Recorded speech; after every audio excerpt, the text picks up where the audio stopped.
El 1 de septiembre de 1939, Hitler invade Polonia. Esta es la acción bélica que realmente inicia la Segunda Guerra Mundial. La Segunda Guerra Mundial es la contienda más devastadora que la humanidad jamás ha conocido. Pero para entender cómo se llegó a este punto debemos remontarnos años atrás, por lo menos al final de la Primera Guerra Mundial. El Tratado de Versalles había puesto fin a la Gran Guerra, y la Gran Alemania había salido muy perjudicada tras perder territorio y serle impuestas desproporcionadas compensaciones que debía pagar a los vencedores. Los alemanes necesitaban de un líder que les guiara como pueblo y que les hiciese recordar tiempos pasados. Por eso surge un tipo como Hitler, un pintor frustrado que supo canalizar la rabia y los anhelos de todo un país. Si se puede decir algo bueno de un villano como Hitler, es que era un gran orador y un maestro de la propaganda. Les habló a los alemanes de la superioridad de su raza y del camino que el pueblo debía seguir para engrandecer la nación. Hitler, a golpe de discurso, se erigió en el líder del Partido Obrero Alemán, transformándolo en el Partido Nacional Socialista Alemán, de ideas nacionalistas, supremacistas, racistas y un fuerte componente antisemita y antimarxista.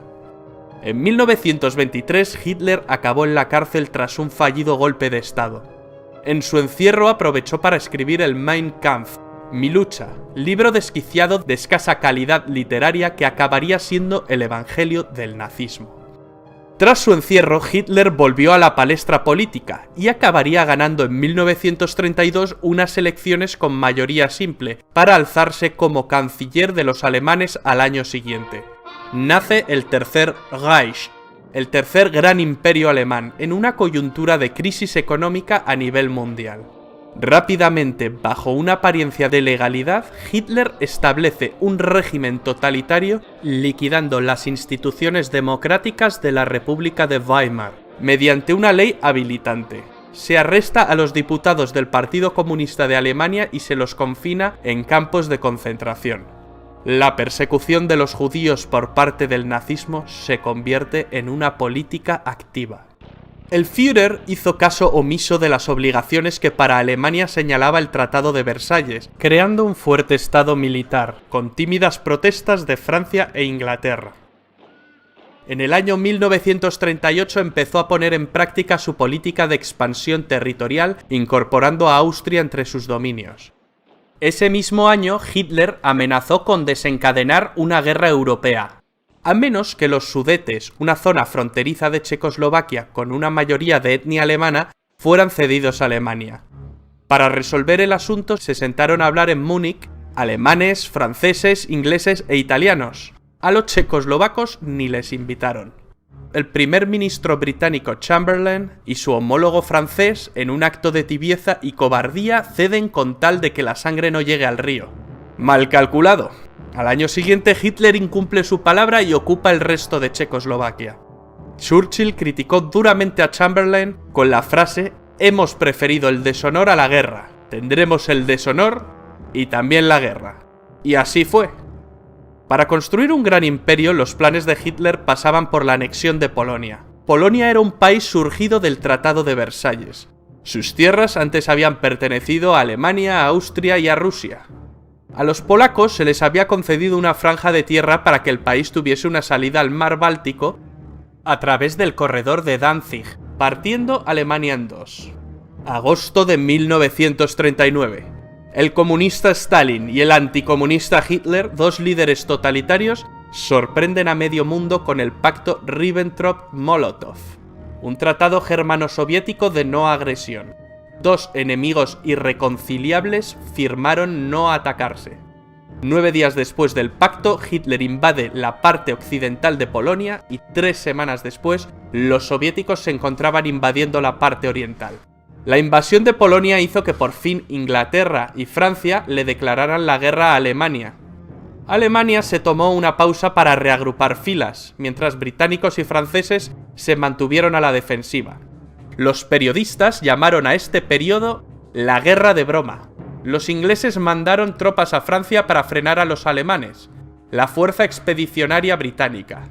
Las tropas francesas e inglesas se parapetaron tras la línea Maginot, una línea defensiva construida tras la Primera Guerra Mundial que los franceses creían inexpugnable. Durante este periodo de calma, la Unión Soviética atacó Finlandia. No fue un paseo, ni mucho menos. Los soviéticos sufrieron innumerables bajas. Finalmente, las fuerzas soviéticas no cumplieron su objetivo principal, el de conquistar Finlandia. Solo lograron conquistar algunos territorios fronterizos.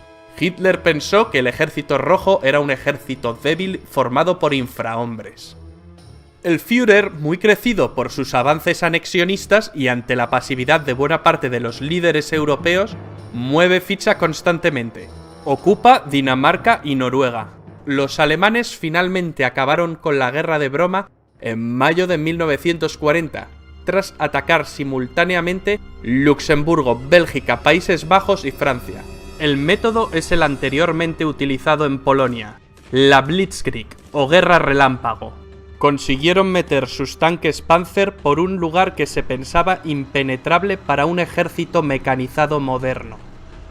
El bosque de las Ardenas. El ejército aliado quedaría rodeado. La batalla de Francia parecía perdida. A finales de ese mes se llevó en la ciudad de Dunkerque una dramática operación de evacuación de las tropas aliadas en territorio francés. Alemania pudo haberle asestado al ejército aliado el golpe final, pero algún tipo de milagro debió ocurrir porque Hitler dejó escapar a más de 300.000 soldados. ¿El motivo? No se sabe. Hoy en día es un debate que sigue suscitando innumerables teorías. La batalla de Francia no duró mucho más. El 22 de junio, Hitler se reunió con varios altos oficiales franceses, quienes solicitaron un armisticio.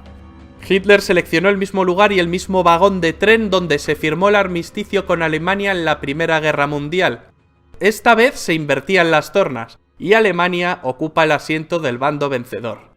Así se puso fin a la guerra en Francia. Francia se dividió en dos, una porción ocupada que incluía París y otra no ocupada controlada por un gobierno colaboracionista con sede en Vichy, presidida por el mariscal Philippe Pétain. Se la conoció como la Francia de Vichy. Charles de Gaulle inmediatamente se declaró en contra del gobierno de Vichy y proclamó la Francia libre. Llamó asimismo a formar la resistencia francesa. Italia y Alemania, las dos potencias fascistas, estaban unidas desde 1936 en una agrupación que Mussolini denominó el eje Roma-Berlín.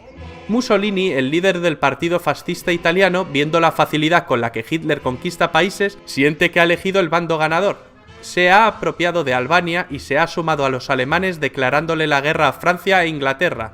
Il Duce, emulando a Julio César, quiere ampliar más sus posesiones, ya que Italia, al igual que Alemania, había llegado tarde al reparto colonial. Sus planes pasan por conquistar Grecia y Egipto, pero Hitler tuvo que salir al quite para ayudar a los italianos, que más que una ayuda en la guerra suponen una carga. Los italianos no pueden con los griegos, pero llegarían refuerzos. Finalmente los alemanes invaden Grecia a través de Bulgaria. Mussolini luego atacaría las bases británicas de Egipto desde Libia. El objetivo era tomar el Canal de Suez, la puerta del imperio colonial británico. ¿Pero qué había pasado en Europa tras la derrota de Francia? ¿Qué fue de los británicos? Churchill, nuevo primer ministro tras la dimisión de Chamberlain, rechaza firmar un armisticio con Alemania. Hitler decide ir a por todas. Pero conquistar Inglaterra no será tan fácil por su condición insular. Los ingleses consiguieron defender heroicamente su isla en la batalla de Inglaterra, una batalla que se libró sobre todo en el aire, la Luftwaffe contra la RAF. Churchill pronunciaría otra de sus grandes frases: "Nos dejó muchas. Nunca tantos debieron tanto a tan pocos". Durante más de un año Inglaterra soporta la guerra en solitario. Los nazis bombardean durante meses las ciudades más importantes de Inglaterra. Hitler cree dominar la situación y se ve como claro vencedor, pero los ingleses resisten y dan la batalla. A finales de año, Adolf Hitler se entrevistó con el general Franco en Hendaya, una localidad francesa que hace frontera con España. Hitler quería que España entrase en la guerra de parte de las potencias del eje. Al final no llegaron a un entendimiento. Franco estaba dispuesto, pero el país atravesaba una enorme crisis tras la Guerra Civil Española. España, si bien prestó apoyo logístico, optó por el papel de no beligerante. Hitler había logrado que Hungría, Rumanía y Bulgaria se unieran a las fuerzas del eje. Solo faltaba Yugoslavia, Un cambio de gobierno en este país precipitó su invasión en abril del año 41. Hitler soñaba con un imperio alemán que abarcara desde el río Rin hasta el Volga. Es en este momento cuando Hitler decide ampliar fronteras y emprende la Operación Barbarroja, la invasión de la Unión Soviética. La gran motivación era el petróleo ruso. A Stalin, antiguo aliado de Hitler, le pilla un poco por sorpresa. No se esperaba que Hitler rompiese su alianza tan pronto. La invasión se había demorado con la invasión de Grecia y de Yugoslavia. Finalmente, en junio de 1941, los alemanes movilizan entre 3 y 4 millones de soldados. En un primer momento, los alemanes ganan campañas y terreno con facilidad.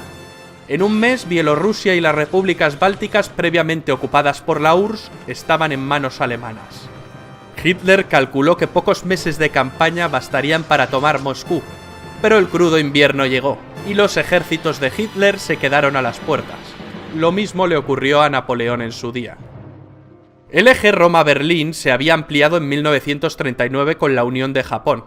Japón era el país más avanzado de Oriente, y quiere librar a sus vecinos, es decir, a las colonias europeas orientales, del yugo de Occidente. Asia para los asiáticos, era una frase común entre los nipones. Ya en 1931 empezaron la invasión de China, que continuó en 1937.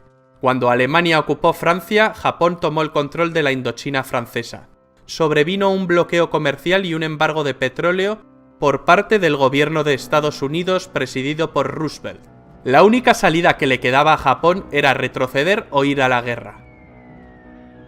Los japoneses atacaron por sorpresa la base americana de Pearl Harbor, en Hawái, en diciembre de 1941. El gigante dormido despierta y Roosevelt pronuncia su famoso discurso de la infamia en el que declara el estado de guerra entre Estados Unidos y el Imperio japonés. Tras Pearl Harbor, los japoneses invaden Hong Kong y en cuestión de meses Singapur, Birmania, Tailandia, las Indias Orientales holandesas, Filipinas...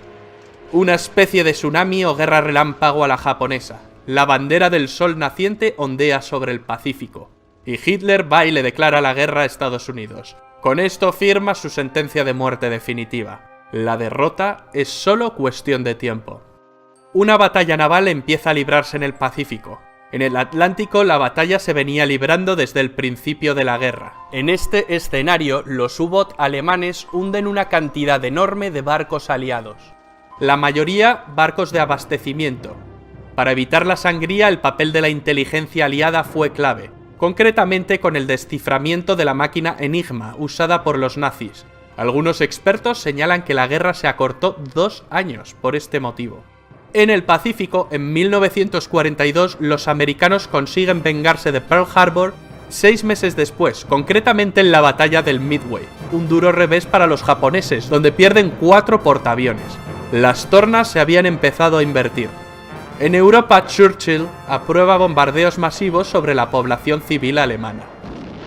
Mientras, en el norte de África, las tropas alemanas de Rommel y las italianas ganan algunas campañas, pero son derrotadas en las batallas del Alamein, que marcan un cambio de rumbo.